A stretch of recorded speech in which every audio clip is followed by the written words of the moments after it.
کیا اللہ تبارک و تعالیٰ کو ہماری قربانی کے گوشت کی ضرورت ہے یا ہمارے جانوروں کے خون کی ضرورت ہے؟ ایسا نہیں ہے، بلکہ آئیے آپ کو ایک قرآن کریم کی ایسی آیت سناتی ہوں کہ جس کے سننے سے دل ہل جاتا ہے۔ تو السلام علیکم دوستو، welcome back to my channel. کیسے ہیں آپ سب؟ امید کرتی ہوں بہت خیریت سے ہوں گے۔ تو قرآن کریم میں اللہ تبارک و تعالیٰ جو آیت فرما رہے ہیں وہ میں آپ کو پڑھ کر سناتی ہوں۔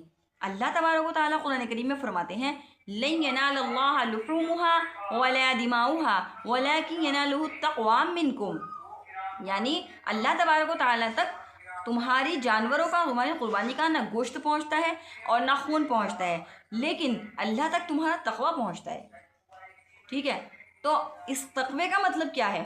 تقوی کا مطلب یہ ہے کہ آپ کے اندر کی نفس جو ہے آپ کا، اس کی آپ کیا قربانی دے رہے ہیں؟ آپ اپنے غصے کو ختم کر رہے ہیں یا نہیں؟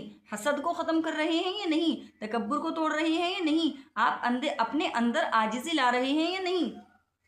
تو قربانی صرف جانور ذبح کرنے کا نام ہی نہیں ہوتا ہے، قربانی صرف خون بہانے کا نام نہیں ہوتا ہے، اور نہ ہی قربانیاں کرنے سے یا اگر اللہ تعالیٰ کو آپ کے گوشت کی ضرورت ہوتی تو دنیا کا ہر انسان، ہر امیر انسان اللہ کے سب سے زیادہ قریب ہوتا، کیونکہ وہ تو گوشت ذبح کرتا رہتا قربانیاں، لیکن غریب انسان اللہ سے دور ہو جاتے۔ تو اسی لیے اللہ تبارک و تعالیٰ نے کیا قاعدہ رکھا ہے کہ اللہ تعالیٰ کو تمہارا تقویٰ پہنچتا ہے، اللہ تعالیٰ کو تمہارے گوشت کی یا خونوں کی کوئی ضرورت نہیں ہے۔ تو قربانی ایسی کیجئے جس میں آپ کا دل صاف ہو، جس میں آپ کی نیت صاف ہو، جس میں آپ کا خلوص جھلکتا ہو، آپ کا اخلاص جھلکتا ہو۔ ٹھیک ہے نا؟ اپنے نفس کی قربانی دیکھیے، اپنا محاسبہ کیجئے اور اللہ تعالیٰ سے محبت کیجئے، محبت کے ساتھ قربانی کیجئے۔ اور اسی محبت کی مثال ہمیں ملتی ہے حضرت ابراہیم علیہ السلام اور ان کے بیٹے حضرت اسماعیل علیہ السلام سے۔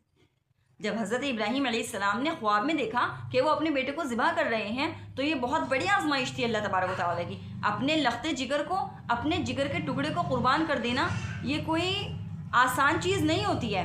تو اسی لیے انہوں نے اپنے بیٹے سے فرمایا کہ اے میرے بیٹے، یعنی قرآن کریم میں الفاظ آتے ہیں یا بنیا انی ارا فی المنام، اے میرے بیٹے میں اپنے خواب میں دیکھتا ہوں کہ انی اذبحک کا، کہ میں تم کو ذبح کر رہا ہوں، فانظر ماذا تری، تو تم دیکھو کہ تمہاری کیا رائے ہے۔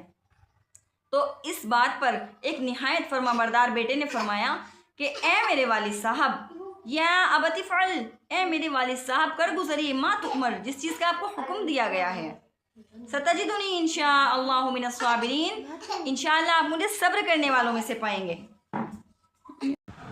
تو سوچئے کیسا ہوگا وہ منظر کہ ایک باپ اپنے اللہ تعالیٰ کے